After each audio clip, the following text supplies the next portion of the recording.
long nose. You're thinking that decision I made for me when I was 13 years old has carried a lot of weight over my life. Yeah. Do you sometimes wish you hadn't have gone down the diamond minecart?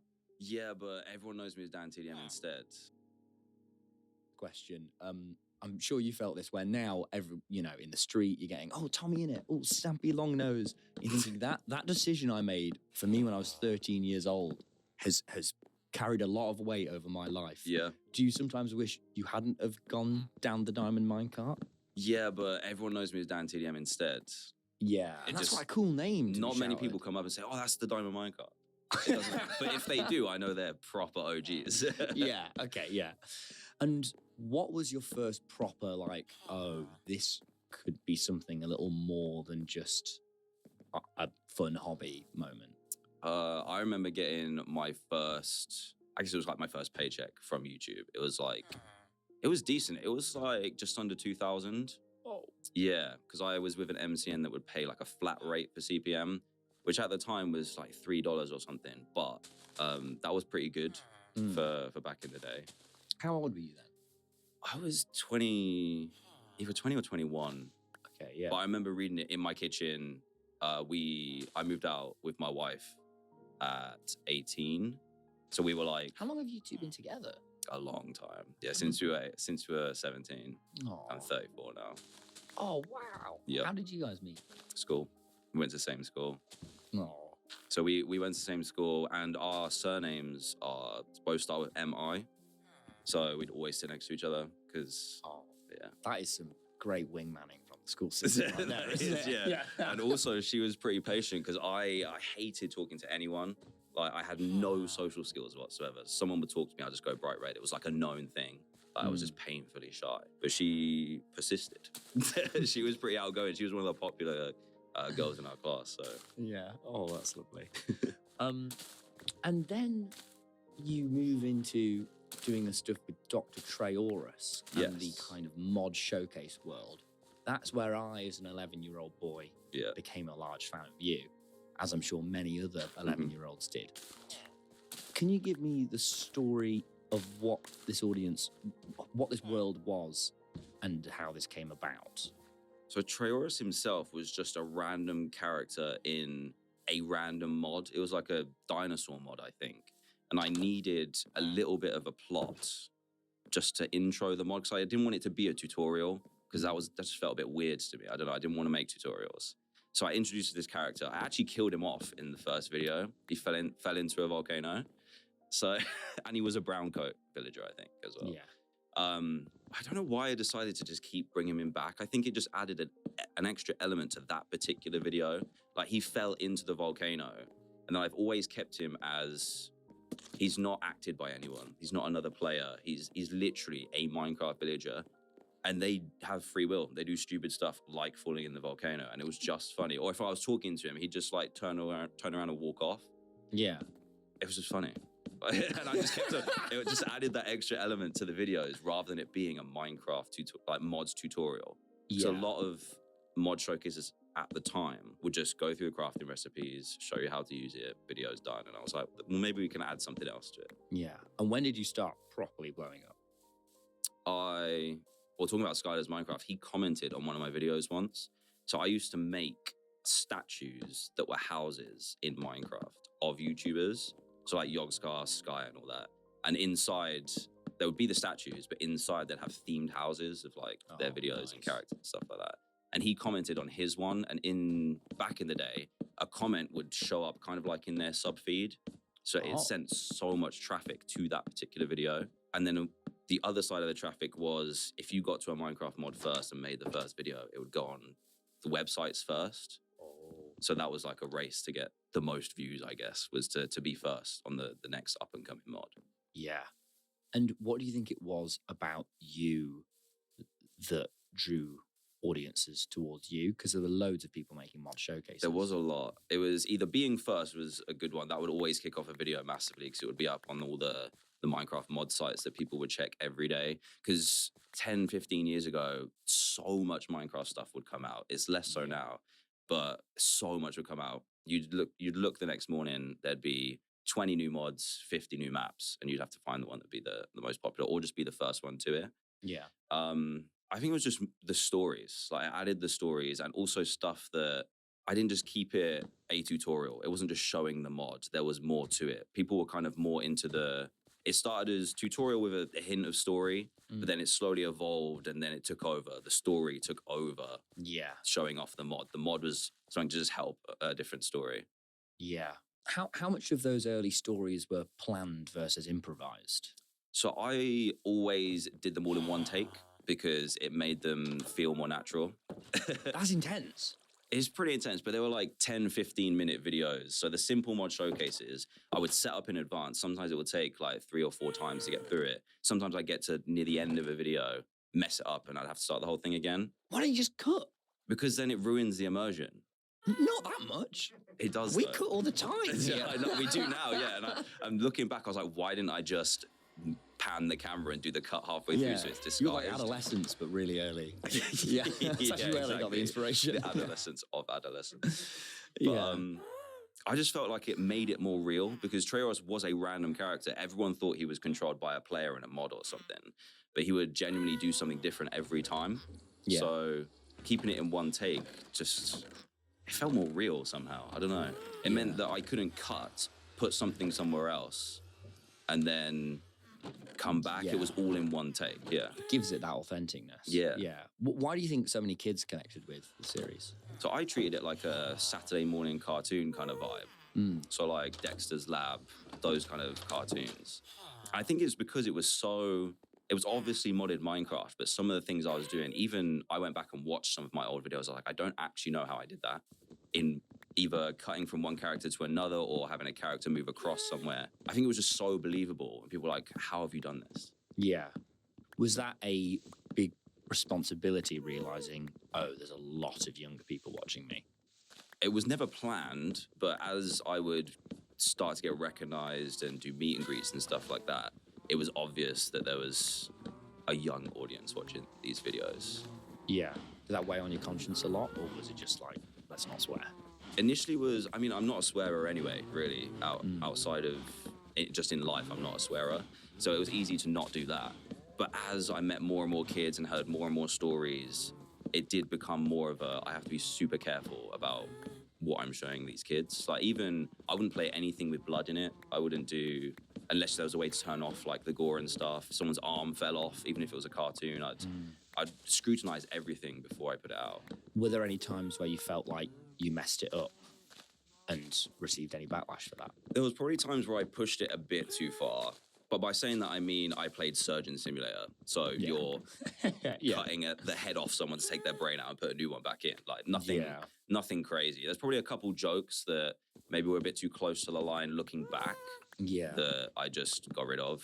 It's very impressive, your kind of commitment to responsibility on the platform so early on, when you were one of the first people that even had to think about that. Yeah, I guess, yeah. And so many YouTubers at that time were in the exact same position as you and they didn't mind. It's really honorable. Yeah, well, I guess it's not even a bad thing if you did swear or did use gore or whatever. What's cool about YouTube is you make what you want to make. Yeah. I was just more conscious that what I was making was just had so many young viewers watching. Some people didn't care and they just carry on. Whereas I felt, more responsibility to There's that real good stuff out. Sense of responsibility and not taking advantage of the audience. Exactly, Which is really cool that I mean, how old were you at this point? 20? I was like 21, yeah. Yeah, that's quite a big thing for a 21-year-old. In hindsight, great decision. Yeah, that was great. Yeah. At the time, it wasn't necessarily planned. It's just something that kind of evolved. Yeah. What's your favorite video or series from that classic era? All of my mod showcases, I love how it evolved into... I kind of love that I didn't even reach out to like build teams or voice actors or anything like that because I was awkward and shy. I wouldn't do it. And then I also, I didn't want to have the responsibility of paying people, like finding people. So I built the lab. It's a terrible build, but that's what people love about it. Yeah. Like they could relate and actually they could build that in 10 minutes if they wanted to, because that's what I did. It was so human, everything you did. And it felt like, oh, I could do that. You know what I mean? As opposed to these huge... Yeah, exactly. It just felt, looking back, it felt so relatable. Yeah. It wasn't like a conscious decision. It's just just the way I did things. Just from pure introversion. You were Pure like, yeah. introversion, I don't yeah. want that. Yeah. And that time with YouTube, you know, I feel like a lot of people are super nostalgic about that now because the platform has changed so much. Massively. Do you think we're just being nostalgic, or do you think it was better back then? It was so much more innocent back then, I think. Now, people go into YouTube with a goal, whereas when we started, and I used to watch like PewDiePie, Yogscast, they didn't make any money from it. It wasn't... I think Yogscast were probably the first ones to make it into like a visible business, because they moved into like a proper offices. It was obvious they had like employees and stuff like that. Yeah. But no, back then it just felt way more innocent, way more casual. People just uploaded what they loved rather than having the end goal of, I want to make X amount, I want to have X subscribers. Do you miss that time? I do, but every platform is going to have its early time. It's naive to think that it's going to stay that way for any new platform. Yeah. I think what's good about YouTube is that you can still upload stuff like that. Like, I don't like watching videos that are too polished, because for me, that's too far away from YouTube. I'll go to TV or movies and stuff for that. Yeah. Whereas just the standard of YouTube is so high. There's a sense now that YouTube is competing with TV rather than understanding it's a totally different thing. Yeah, and I think the audience now expects more from a YouTube video than they used to. Whereas before, you were aware that it was someone in their room or bedroom making a video, so the quality was fine. It doesn't matter. Whereas, like, even back in the day, you couldn't plug your DSLR into your PC. Yeah. Whereas now everyone has a DSLR. That being a fancy camera. Yeah. So like a really nice camera. Whereas before, you have a USB webcam. That is it. Or what I used to do is record them separately and then join them up afterwards. Wow. But now the entry level is so low for super high professional quality that the audience then expects that, I think. Was there a sense of competition at that time with the other creators, or were you all in it together? There was definitely competition, because there was a website called Social Blade. Oh, don't get me started on Social Blade. So they used to have like up-to-date statistics. You'd be able to see when you plus a subscriber, lose a subscriber. You couldn't see that in YouTube. You'd only have the day-to-day totals, whereas they had like live counts. I was addicted to that site. So the first thing I would do would wake up, check Social Blade. Who were your rivals at the time? So Stampy. But then like, I wouldn't go out to beat Stampy, but you would be checking where you were on the charts, because YouTube was so much smaller back then. The numbers were still big, but there weren't companies involved. There weren't big YouTubers or productions involved. It was all, the top three were usually me, Stampy, PewDiePie, and Popular MMOs. I don't know if you remember him. Yeah, so we were all jostling for like the most viewed on the website, not in gaming, on the entire website. So I made it my goal to be first above PewDiePie one day. Did you? I did, yeah. Come on. This guy. Maybe just for 1 month, but I did it. Still, month to month, yeah. Did you ever get any from the other YouTubers that you passed? Was there a sense of bitterness? Some were, because they were wondering how I did it. They thought I had some like secret algorithm thing going on. They thought I'd figured it out, but generally it was just, I don't know.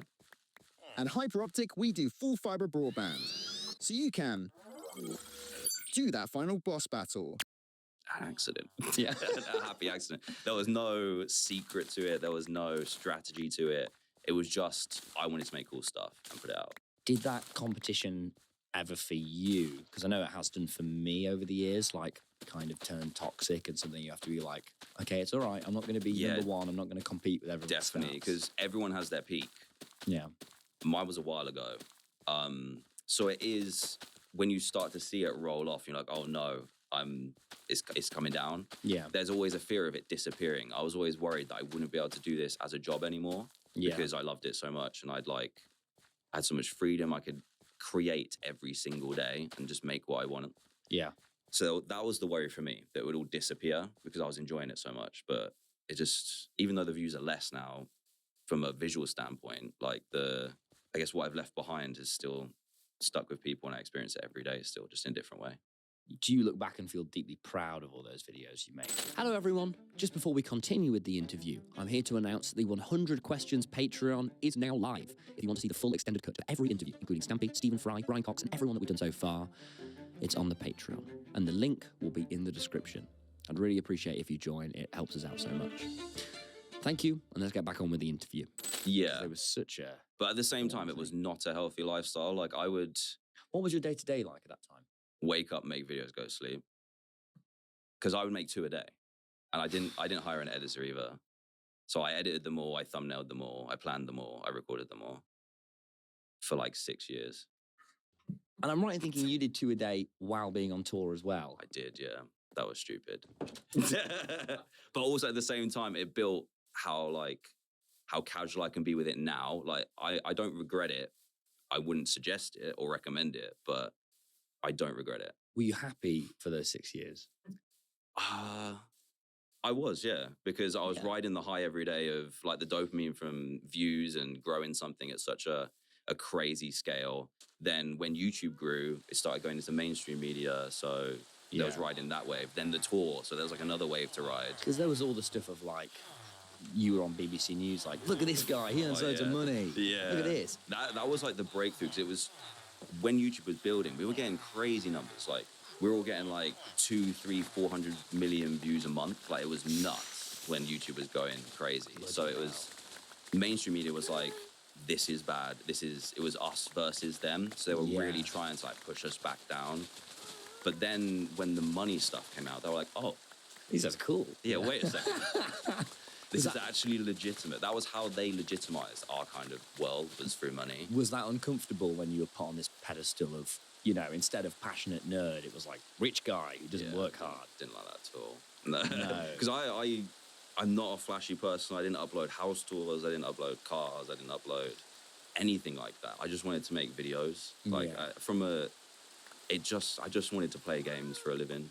That's what I wanted to do. God. And I made that. And then it was cool to like reach that top list, because like with the views, I'm goal orientated. So my goal was to be like top of views. And then I was like, oh, it's cool to be the #1 earner for that year. That's great. Yeah. And did you achieve that? Did I achieve it? Yeah. For Forbes, I did. But I don't know, because like Forbes is all guesswork. So yeah. Okay. And so you do that, you know, crazy work ethic for 6 years. Yeah. Was there a moment where you hit a wall and went, I mean, this is crazy? I kind of didn't. I kept going. The turning point for me is when my wife was pregnant, because then it's like a changing your perspective of, we were on the cusp of doing another tour. So I did my first tour, which lasted like 2 years. We traveled pretty much everywhere apart from Europe.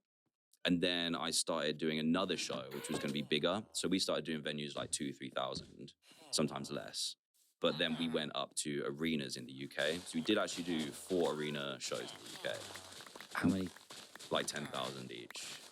Oh my God. So you're walking on stage in front of 10,000 people? Yeah. First time I did that, I forgot everything I was supposed to say. Yeah. It was Wembley Arena. So You did Wembley Arena? Yeah, it was cool. What was this experience of doing this? Because no YouTuber had done that at the time. I don't even think any YouTuber has done that since. What was that experience like? Just that one in particular was just mental, because you can't prepare yourself for that. You can try the show in the venue with 50 people watching, but 10,000. And then you go out and you have to do your show. I remember walking out, the noise was unbelievable. Literally crazy. Did you have in-ears in or? No, because I found that really hard to, like, I couldn't concentrate if I had in-ears as well. So I just remember walking onto stage. Luckily, I had someone else as like a co-host, another character. And I literally said, I was like, I have forgotten what I need to say, Melbot, which was the other character, what we do. Because I forgot. I went completely blank. Yeah. That must have been so surreal. It was, yeah. Like an out-of-body kind of experience. My mind went fully numb, like white noise. Wow. That's amazing. Yeah. Talk about being a dad. You became a dad, Dan. I did, You have kids. You're a dad do. now. How did that change you? I think we were kind of into that earlier. So I was like, work. And then the turning point was when we were deciding whether to take that arena show to the US, which was going to have to be big. The only way you make money in touring is by touring it as much as you can. Yeah. So we broke even in the UK because I didn't want to do loads of touring. And then wife's pregnant and we want to plan a family. And I remember asking one of my close friends, Justin, I was like, I'm on the cusp of having to say yes or no to this American tour. Which I'm assuming would have been huge. Yeah, it would have had to have been to make money, basically. Yeah. Because we wanted to do, at the same scale, we wanted to do like 10,000 plus arenas. Wow. I said no to the tour. And that was kind of the turning point of Yeah. me. For once, I chose myself and my then family over work. That's amazing you did that. Yeah, it was quite a big decision. And I think at the time I almost regretted it. So I was like, oh, I've missed out on doing this crazy thing. But actually looking back, that was 100% the right You decision. must feel so proud of yourself. Like that, what the right thing. You did the right thing. I did the right thing, yeah. You put your family first. Do you know what I mean? You properly did the right thing there. It's like in a movie. And you talked about online about having periods of postnatal depression. Yeah. I've been quite open about my mental health online as well and having periods of depression. Why was it important? Is it important for you to be open about that stuff? For me, it's because it affected the videos. I don't know if that's a weird way to present it, but because How did it affect the videos? Because in videos I don't have to be, but I am like passionate about it. I'm happy. That's like the whole, I wanted the videos to be an escape for people. It's not so fun if you're then just droning on being like bored. Like that doesn't work. Yeah. So it was more just being transparent as to, I didn't want to make videos. I didn't feel like it because I felt that way. Yeah. So after having your first kid, was it like, I just don't want to do this career? It wasn't even not wanting to do the career. It was like the way I was feeling I couldn't make videos in that mood. It wasn't that I hated I didn't then hate it. I just couldn't physically bring myself to do it. Yeah. How did you get through that period? So we had Asher in January and then COVID happened a couple months later. So it was it was just tough. Like it was so hard. I think I have anxiety anyway. I think probably a lot of my anxiety through like the social stuff I was talking about, I thought it was postnatal depression, but actually I just think it was depression in general. It wasn't necessarily linked to having a son or having a baby. It was just everything finally all got on top of me. And then it took me a while, but then I went to the doctor about it, got antidepressants, and that was kind of where I started to go back up. Sertraline? Yeah, me too, man. 100 milligrams. Yeah, 100. I got to that, Yeah. I remember those days, yeah. And you've been really open about pushing back against these creator ethics. Yeah. And making sure that we're sort of held accountable for that. You know, sort of referring to the Lunchly stuff. Yeah. What made you do that post going, guys, this isn't right? I mean, I probably shouldn't in hindsight, but it was late and I just saw it pop up and there's something, it was late. Yeah. Well, it was like my self-control was lower than it probably should have been at that time. But I just saw it pop up. I was going to go to bed and I saw it pop up and it was just something that twigged in me that was like, this is wrong. It feels like it's pushing the needle a bit too far. Yeah. I think just because I would say it's specifically marketed for kids. Yeah. I think as being a dad as well, it just hit a nerve in me and I was like, right, let's post it. Yeah. I hit post, went to bed, woke up and I was like, oh no. I didn't tell my wife for 3 days that I posted. Were you surprised how big that dialogue was? Yeah, couldn't believe it. Yeah. It was ridiculous. And still looking back on it, it was mental. Yeah. How much traction that got. It was. Yeah.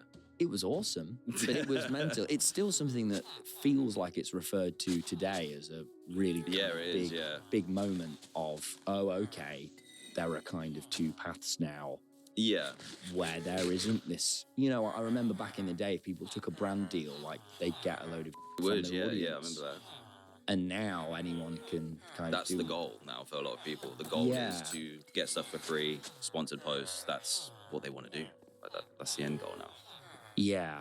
With all that in mind, what responsibility do you think creators have now to their audience when selling things to... I mean, I feel like it comes down to your own morals. I'm not saying don't do it. Like, Lunchly is what it is. Like, I'm not against them doing it. If they want to do that, that's cool. But we also need to highlight why they're doing it. I morally wouldn't do something like that, but other people will. Just is what it is. It's just their intentions are so different to what mine would be.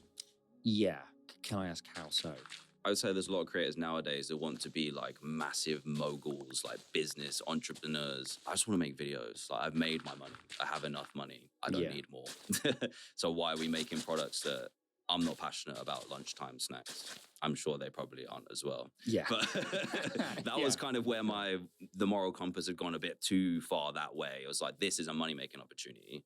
Yeah. Whether it's true or not, I would imagine someone said to them, Lunchables needs a competitor, you can do this and put your name to it, rather than them going to someone and being like, I want to make a snack.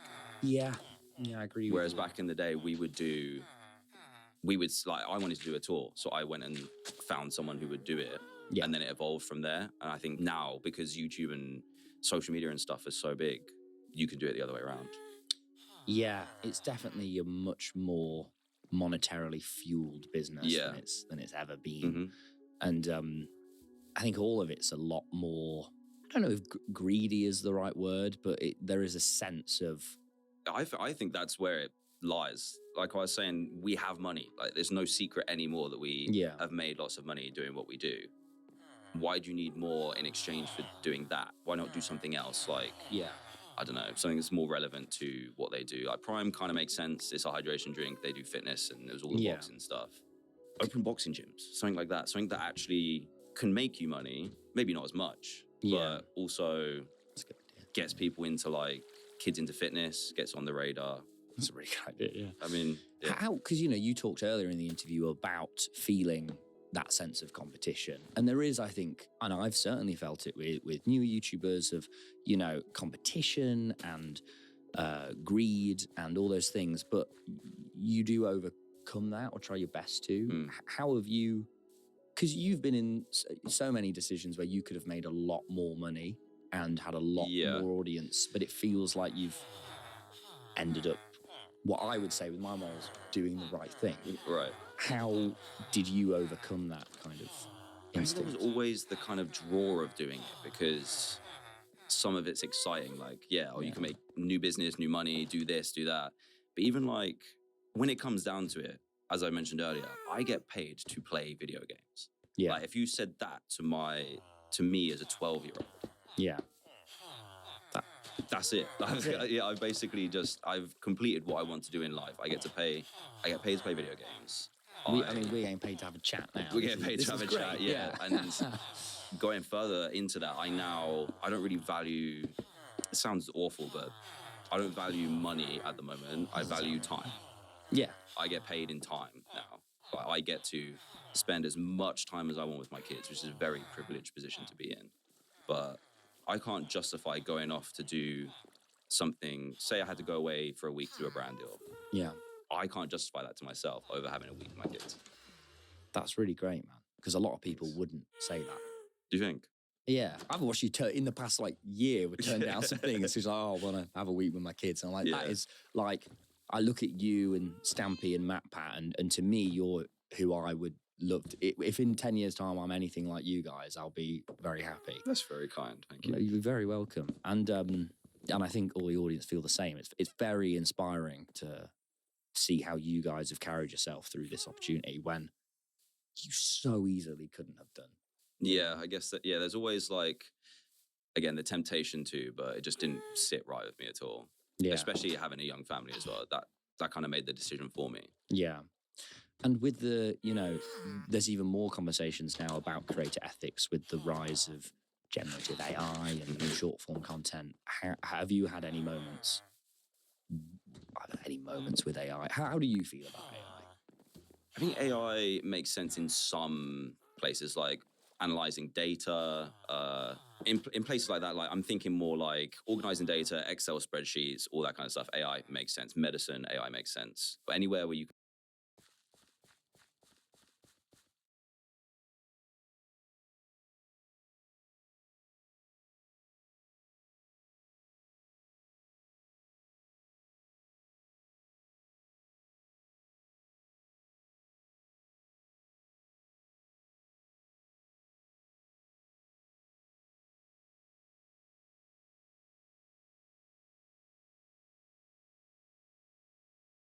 can compile data a lot quicker, of course, AI makes sense. Yeah. Generative stuff, I don't agree with at all. Like, I wouldn't use it because it stemmed, like, a computer can't come up with an idea like that. Yeah. All generative AI, in my opinion, has originated from something stolen. Yeah. And it's so far gone now, we can never find what they stole originally. So it just exists. Yeah. Like it's just a thing. And you've pushed back quite hard against that. You told me I an did awesome story recently, that I'm going to yeah. get out of you on camera now, because it was, and I don't even think you realise how badass it was. Okay. But come on. So I went to do like a TV shoot somewhere. I drove 4 hours to Manchester. I got there and they were using AI, generative AI, as like a trailer for part of it. And as soon as I saw it, we were like 10 minutes from filming. And I was like, I talked to the producer and I was like, I don't think I can do this. I'm not super outspoken against AI, but when I have the opportunity, I will be against it because I don't agree with it. Yeah. And they were trying to convince me to stay and I just couldn't do it. Like I couldn't have my face next to it. And it was it's a big TV show. It's a big TV show and it was about creating video games. Like that was part of what they were supposed to do in this TV show. And literally like a couple days before, I have a radio show as well.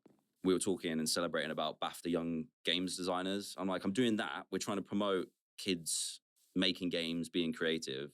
2 days later, I'm being asked to put my face next to something that no kid has created. No one has created. Yeah. A computer has created. Yeah.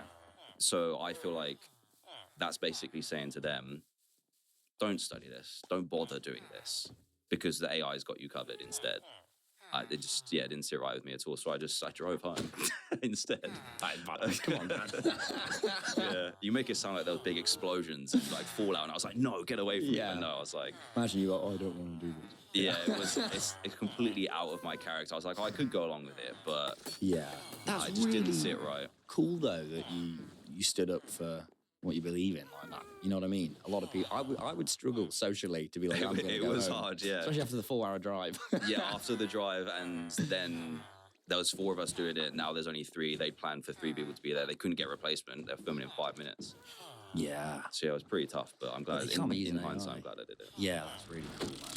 If someone only knows you from your old videos, what would surprise them about your life now? You know, are there parts of the Dan TDM from then that you've left behind?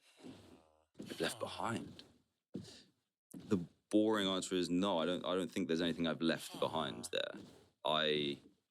I've been pretty transparent through my whole like YouTube career, and I feel like I am in those videos just me.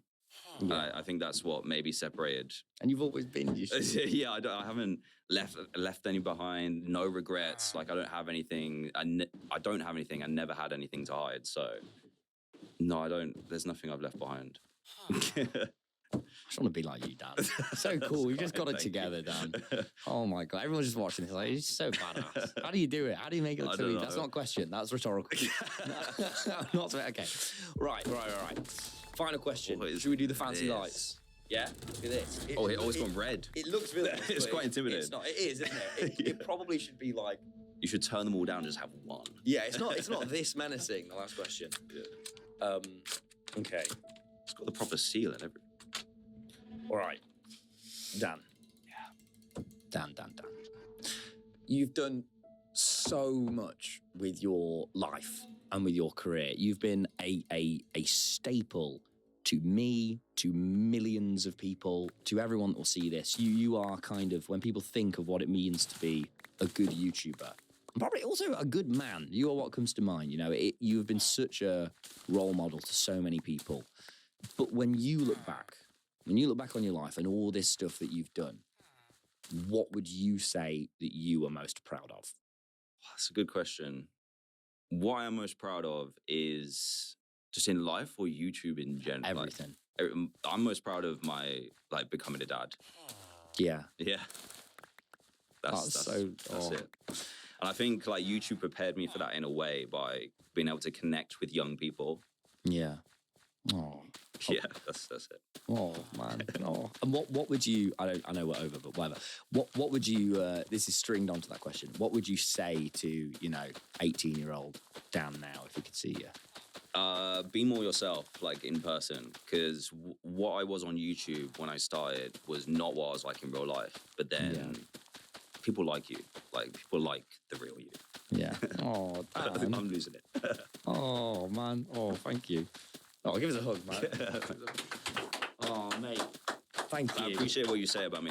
You're too kind. But No, I'm really not, man. I'm just saying what everyone would say. It's like, you Dan. Dan TDM. me. Do you know what I mean? Right, everyone. Thank you so much for watching. We're going to jump over to the Patreon for 10 bonus questions. Everybody, it's been the one and only Dan TDM. Come on. Thank you. Appreciate it. Our new Dyson is the most powerful anti-tangle cordless vacuum. It adapts power to any floor. Conical brush bars detangle long hair, and it even compresses dust. The Piston Animal, buy direct from Dyson. If you can only perform when the deadline is on fire, here are 3 things that will... Jack with Charlie. We're doing podcast and we are here. Shut up! I'm talking! Shut up, I'm talking. Shut up, I'm talking. Shut up, I'm talking. Shut up. Perfect. We couldn't have And now we're in. We're in the podcast. We actually couldn't have asked for a better intro, I don't think. That was Charlie. incredible. What's up? Thank you for being here. Thank you for being here, dude. This is... We are on the Just Roll With It set. I was going to Yeah, say, what do you thank think? you for being here at your place that we are in. Hey, it's my pleasure. It's not like we pay for it or anything. This is our 101st episode. 101st episode, Wow. but more importantly than that, 6th podcast in a row. It's 9 a.m. We didn't get much sleep. It's not. We were up all night playing D&D with We you. weren't. I mean, it was... Okay, it was big. And We were up all... it was 8 hours. It was a lot of the night. When it ended, it was the morning, so I would say it was all of the night. We were up all night. all fair. of the evening. Playing D&D We with weren't. you. I mean, it was... Okay, it was big. And We were up all... it was 8 hours. It was a lot of the night. When it ended, it was the morning, so I would say it was all of the night. We were up all night. All That's of fair. the evening fair. time was spent here. That's not the worst... That's not the worst one. We are sat in this room. We are not sat in our usual formation. Charlie is opposite from us. It is like a job interview. The clipboards don't help. The clipboard No, don't it help. doesn't, which is why I just think it would be a lot better if I had a clipboard. You We can't don't have a clipboard. a spare. I don't need a spare, I need yours. But then you You're know gonna the know what questions. Just I don't want the paper. I want the clipboard, man. I'm so dead serious. Fine, man. It's gonna make me feel better. Take the clipboard. Fuck. I don't know what to ask you guys first.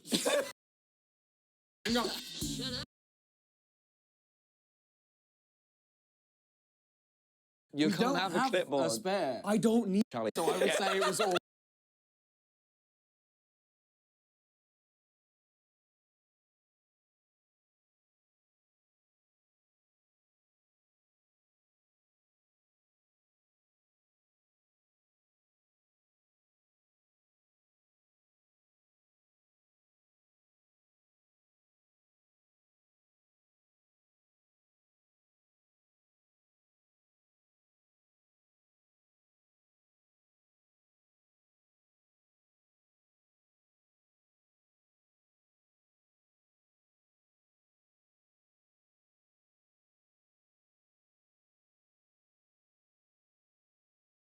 I found the worst D&D dungeon ever printed. Full of nonsense for one. Sir, could I use my large battle axe? Just peel the thing.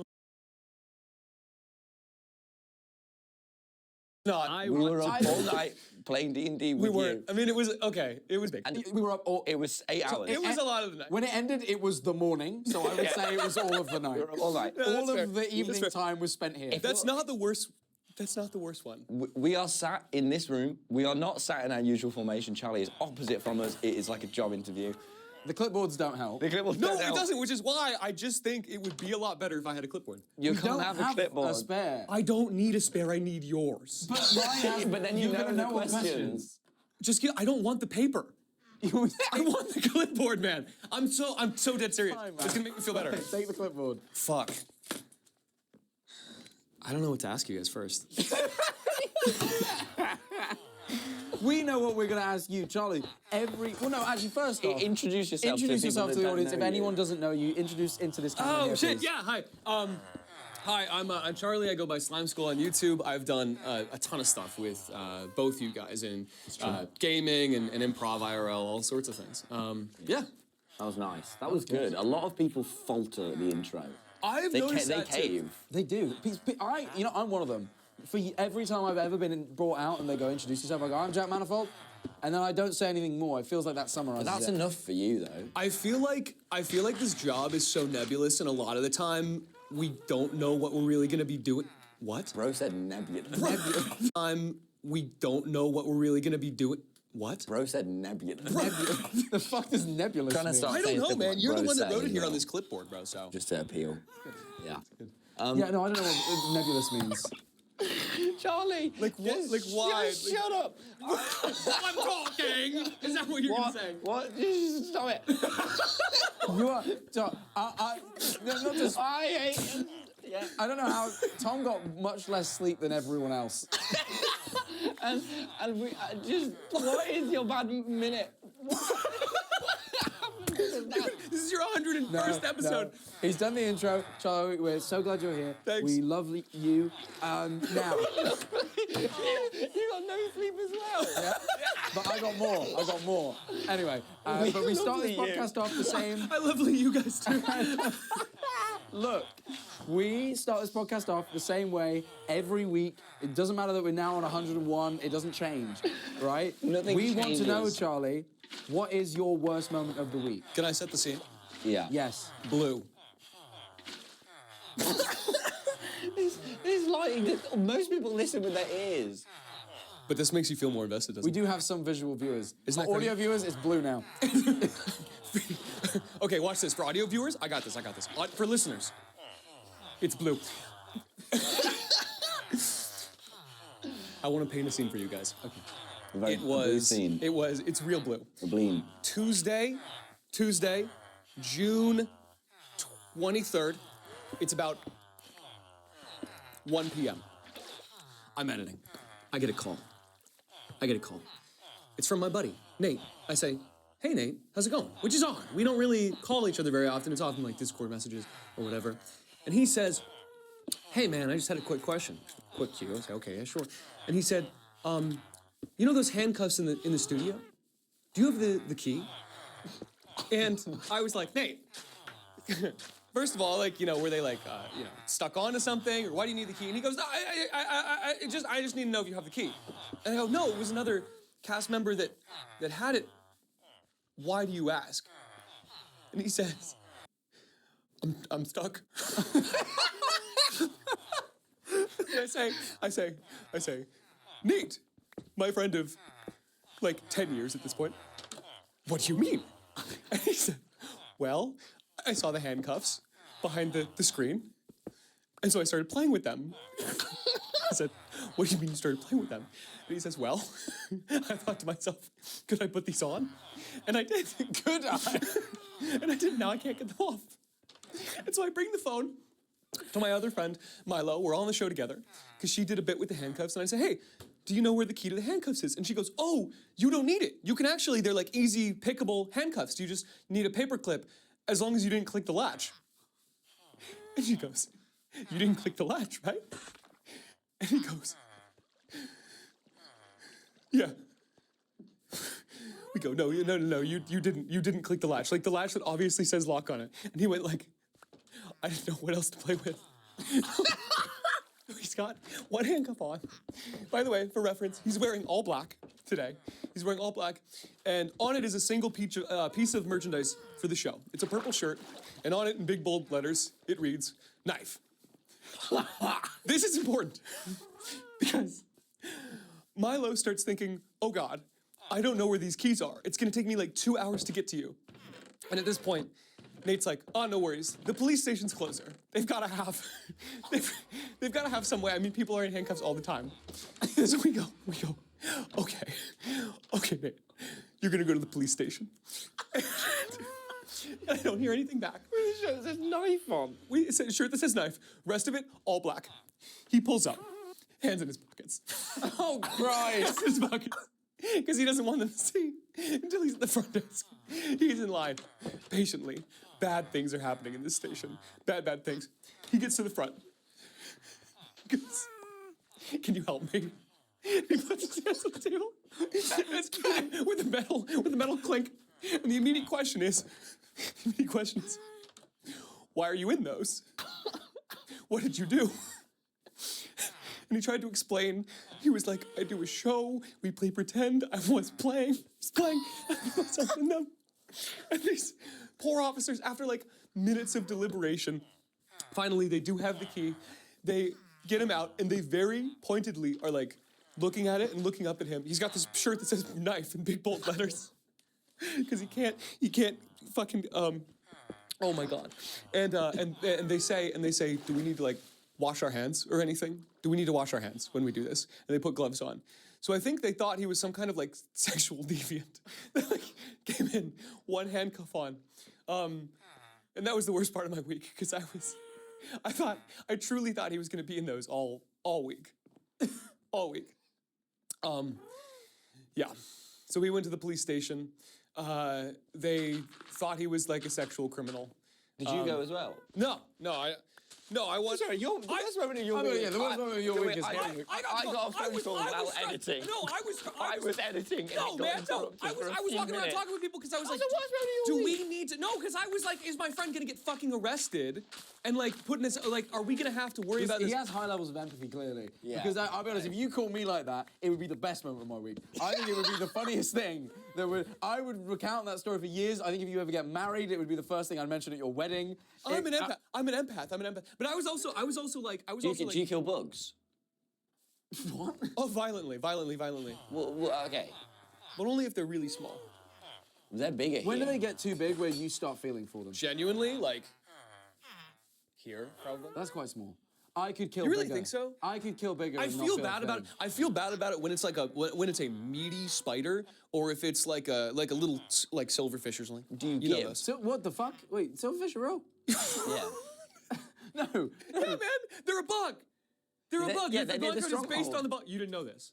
No. If you break stone, they jump out of it. No, I'm showing you right now. I've never You've seen a seen silverfish. it. in my Are you life. serious? They're Are you really serious? common in England. They're tiny, itty bitty, tiny things, Silverfish. and they go like this. And they're not fish. Do you break a lot of No, like, they're little blocks? Do you bugs. break a lot of blocks? I don't break a lot of They're blocks. little bugs. You're not gonna like it. They're little bugs. You're not gonna be able to. Okay, it's gonna take you a second to know what's forward and what's back. Ready? You see those? Oh. It's this. Why is it called that? Because it's Stupid name for them. They enlarge look, it. by It's the way, silver. It looks Notch kinda did like a fucking shite job of representing them in my stuff. not. okay. Well, all right. If this is a shit name, well, why do they call it a fly? Because it flies. Oh yeah. Charlie, do you speaking of empathy, do you give? What? Is that He's all? letting us use this space. No. This is giving. How much? Like a man on the street says, Tom. "I need help." Yeah. How much do you give? I actually I actually did have this one time recently where I was by a taco truck in like central LA and there was someone my kind of like genuine answer, my rule of thumb with this stuff is like if people ask for money for food, I just offer to go into the place and buy food for them because like What if I ask for, but in money form? What okay, what would that look like? Okay, I want to know where you stop giving. What? I'm homeless, and You're not? because he's very empathetic. Because he's very empathetic. Okay. I want to know where the line is because it's more than me and you. Probably. How much? A man comes up to you on the street, a child, a homeless child boy. the kid thing I changes call it. the police. I don't Yeah. give the homeless child money. You don't call the police. It says knife on his shirt.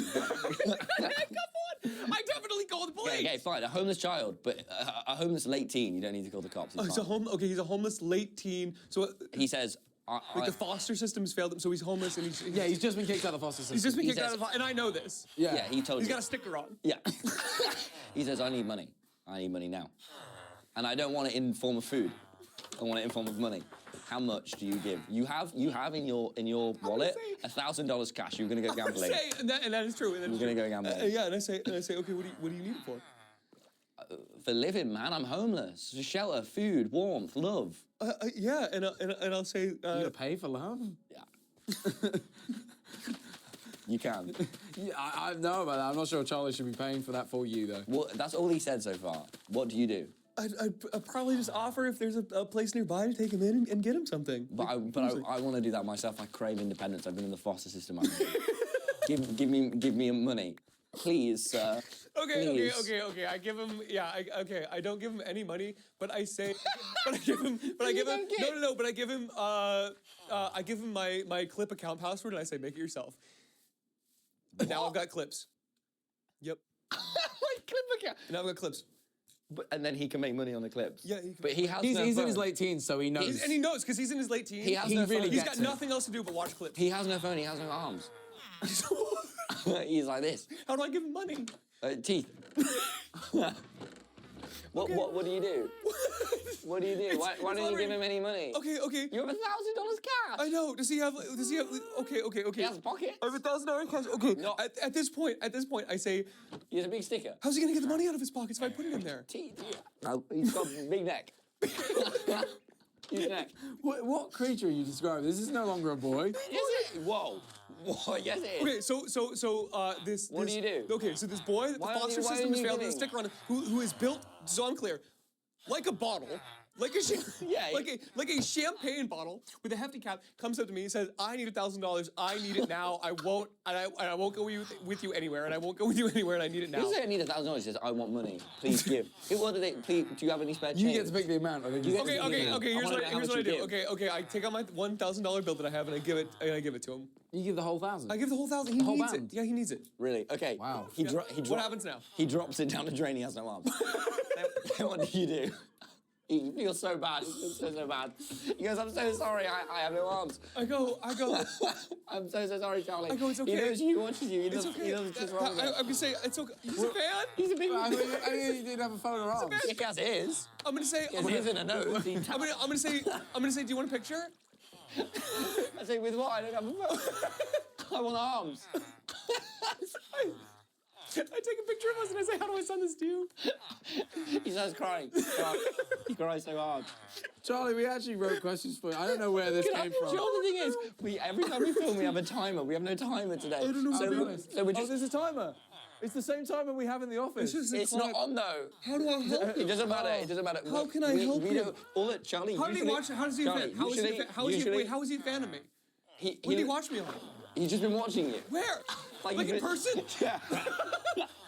He doesn't even know you're a creator. Following me around? I just haven't noticed because I think he's intrigued. You have no idea how happy he is when he finds out you have a YouTube channel. No, you watch you at home. He was a fan of you as a guy. He was a fan of me as a guy, and he wanted. Oh my God. Just usually try and keep on the rails. We have a timer that we're looking at to know where we should be, and we don't have that today. So we're just going to go where we go. I'm going to move us on. I feel it's the right thing to do. By the way, my limit's $50. Anyway. No. I want to know. I want to know. Guy comes up to you. Does he have arms? Late teens. No. Late teens. Sticker on him. Foster system. Oh, fan. sure. Failed. Big fan. Yep. You have $1,000 in your wallet. He says, "I need money. I need money now. I won't go with you anywhere. I need money." What do you do? Is it? So you had $1,000 bill. It was just one bill. Yeah, it was What's one the bill. smallest bill I have? Probably a one. Oh, that's too small. No. You give him the smallest. Like, No, if you give him but like- 5 ones, it All right, looks you like want to know a lot. situation that really happened to me in real life, and I've spoken about it on here before, so I'll keep Yeah. it brief. One time I was out in the streets, and this girl came up to me, and she's like, "You're a YouTuber, right? I've seen your videos." I was like, "Yeah." And she's like, and then she pulls out a fucking clipboard, and she's like, "I'm with the knife crime people, and we want a donation." And I was That's crazy. so what she's done is she's caught me in a situation where she goes, "I know who you are, I know you have money, and I want it for a good cause." And I was like, "Oh my God." And I opened She my would have wallet. hated Nate. I was just thinking that. I opened my wallet He's and the lucky. smallest bill I had was a 50. I was going to the casino. This isn't a joke. The smallest bill I had was a 50. Did you think about it? Did you think about like, I need this for gambling? Oh, Not damn. that time, but there I was... need this for gambling. Whoa. What's that? I just built a budgeting app in Base 44. Guys, Nina just... Gambling. Oh, Not damn. that time, but there was a different time. Oh man. A different time. What kind of? And I don't know if I can tell the story because it's genuinely the worst thing I ever did in my whole life. I'm gonna say it. One time I went out drinking. Under zero pressure then. I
I was real young. I was like 18 or 19. I was late teens. Foster system failed you. Yeah. Foster system failed me. I was real drunk. I'd been out. I was so drunk.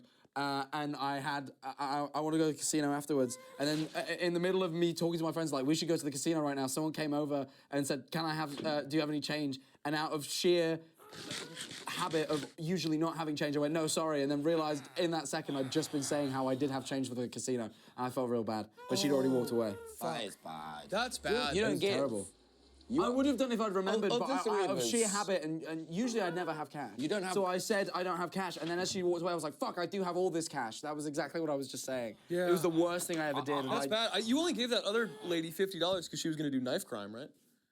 Yeah, no, she actually weirdly specified. She went, I'm with the knife crime people. No, we don't do the knife crime, by the way, we stop it. She felt the need. I guess I'm with the knife crime people. Doesn't really it's not a strong lead. No, it wasn't strong. And she goes, and we and all I have is this clipboard and all I have is this knife. Charlie, but I want to move this on because we've spoken so much about this little boy in the foster system, but what were you like as a little boy? That was a good transition. Amazing, Jack. I think I smashed that. That was hard to get out of, and I really worked. Well Can we? I'm realizing how blue it is in here now. We should be normal again. Yeah, God, we should be normal. Could we go green? He's a little boy now. I want a little dim green, like he's a little baby. Actually, can I get a sickly yellow? Were you jaundiced when you were born? Little green and you were born jaundiced. green. Yeah, that's nice. That's all right. That's good. A little bit sickly yellow. Oh, can we get the green back? Thank you. I didn't look like this when I was born.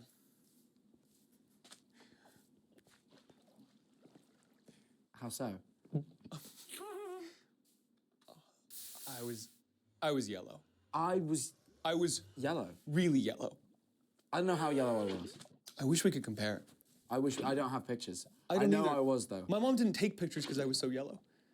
Honestly, I believe that might be the case as well. I was also yellow, yeah. She said, I asked her if she had any pictures of it, and she went, no, you were so fat and yellow, and they had to bake me or something. I forget what they have to do. I don't know, but I think they bake you. Yeah. They put you in a UV thing, right? Yeah, they put you in like an incubator, like you do chicken eggs. And it was a blue light. And it was a blue light, and all I did was scream. All right, you can't get involved. You weren't born yellow. What the fuck are you saying? We were both born yellow. You were born yellow. I was born jaundice, baby. I've heard you say that 3 to 5 times in the past minute. I have no. Okay, dude. I truly do not know how much clearer I can make it. I don't know what that means, guys. When we came out of the womb, I know you yellow, guys, and eyes were yellow. You can keep shouting that at me.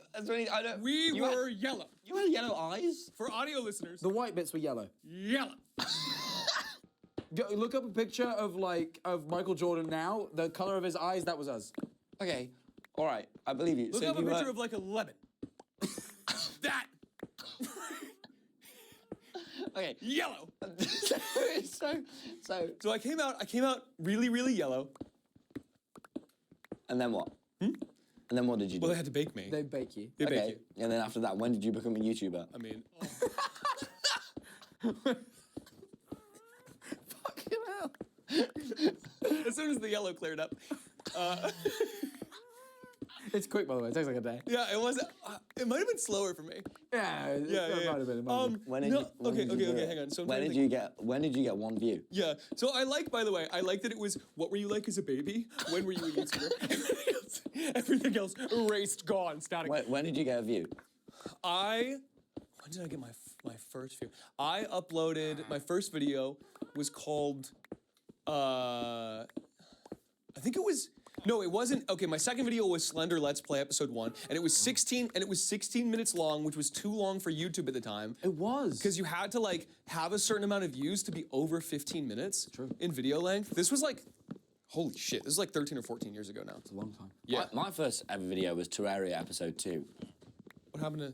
I uploaded them in the wrong order.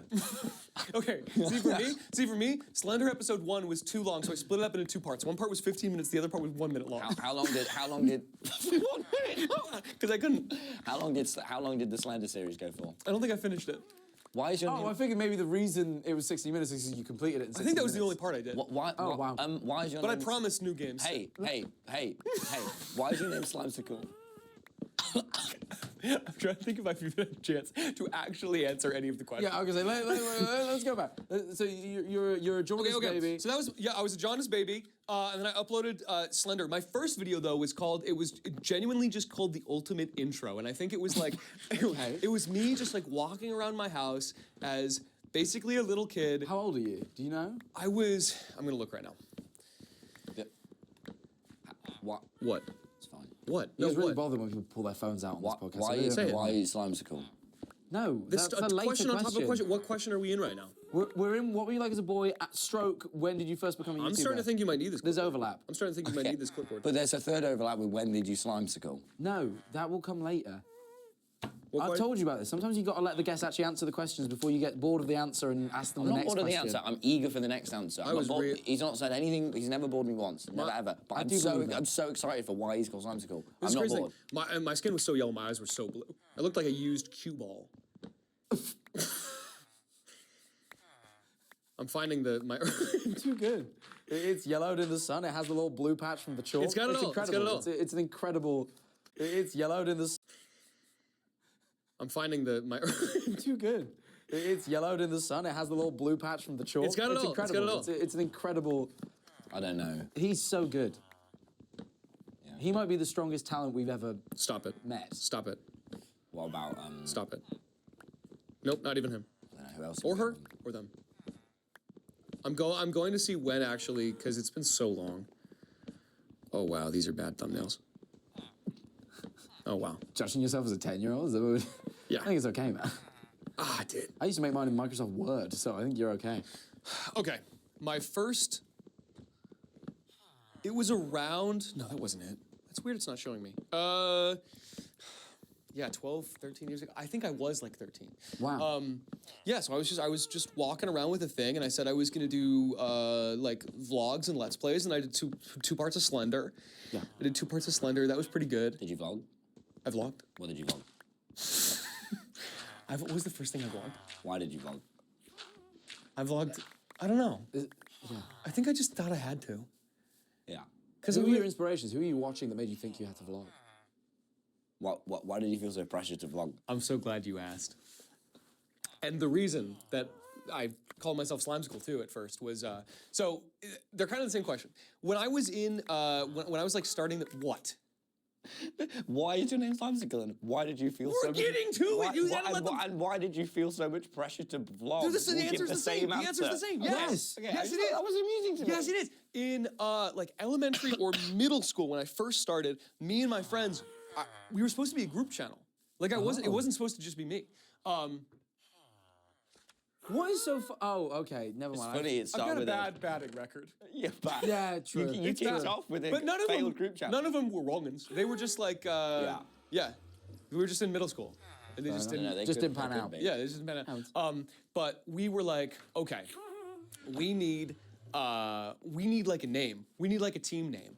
Team, that's the front part. Last part, we need something clever. Buscus. Team Buscus! Oh my God! Never mind. I know the reason this one failed. The reason that I started vlogging. Yes. The reason that I genuinely started, like my biggest YouTube inspiration. It's unfortunate. It's unfortunate. So back before his intro became intro of whiteness, then whiteness, then whiteness. Yeah. Yeah. It got there. I don't know how much of this you guys want to have in, by the way. No, we actually explicitly love talking about Tobuscus on this podcast in a weird way. Are you serious? Yeah. I'll be honest, whenever we have a guest who was around at the same time he was around, we always ask them about him. And I think about 50% of the time they go, please can we cut this? Yeah, that's fair. I mean, I never actually interacted with. He was around. Yeah. Always ask them about him. Actually, explicitly love talking about Tobuscus on this podcast in a weird way. Are you serious? Yeah. I'll be honest. Whenever we have a guest who was around at the same time he was around, we always ask them about him. And I think about 50% of the time they go, please can we cut this? Yeah, that's fair. I mean, I never actually interacted with the guy.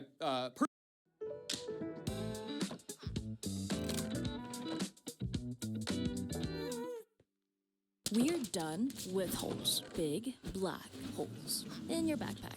So we made one without. Let me explain. Personally, I did one time, very briefly. I got added to an SMP with the Aether mod, and he was like, how do I install it? I'm like, didn't you popularize this? And he was like... He literally did a whole... Yeah, and he was like, I'm the manager. That was it. That was the end of the interaction. And then he went, hello again, Jack Manifold. But please, so Team Buscus.